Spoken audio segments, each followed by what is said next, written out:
Hello everyone, NST creative verse ఛానల్కి స్వాగతం. కుక్కర్లో రాగి సంగటిని ఎలా చేసుకోవాలో ఈరోజు వీడియోలో చూద్దాం.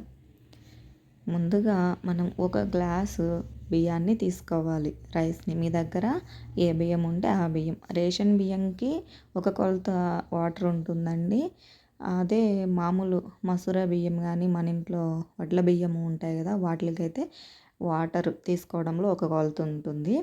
రేషన్ బియ్యానికి అయితే ఒక గ్లాస్కి 3 గ్లాసుల వాటర్ వేయాలి. అదే వడ్ల బియ్యానికైతే ఒక గ్లాస్ బియ్యానికి 4 గ్లాసులు నీళ్ళు వేయాలి. సో మనం బియ్యాన్ని బాగా వాష్ చేసుకున్న తర్వాత మనం తీసుకున్న బియ్యానికి నేనైతే రేషన్ బియ్యం తీసుకున్నా. సో ఒక గ్లాస్కి 3 గ్లాసులు వాటర్ని వేసుకొనేసి తగినంత ఉప్పు, మీరు ఉప్పు తినరు అనేటట్టుగా ఉంటే స్కిప్ చేయండి. తగినంత ఉప్పు వేసుకొని మూత పెట్టి గ్యాస్ పైన పెట్టేయండి. ఓకే, నెక్స్ట్ ప్రాసెస్ ఏంటంటే విజిల్లు. రేషన్ బియ్యానికైతే 4 విజిల్లు, అదే వడ్ల బియ్యానికైతే 5 విజిల్లు. ఓకేనా, 4 విజిల్లు వచ్చిన తర్వాత గ్యాస్ కట్ చేసేసి ఆఫ్ చేసేసి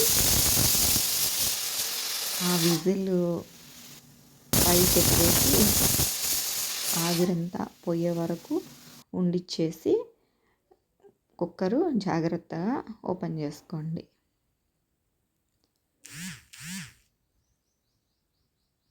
రైస్ ఆ కన్సిస్టెన్సీలో ఉంటుంది. సో ఇప్పుడు మనం నెక్స్ట్ రాగి పిండిని, ఇంట్లో చేసుకున్న రాగి పిండి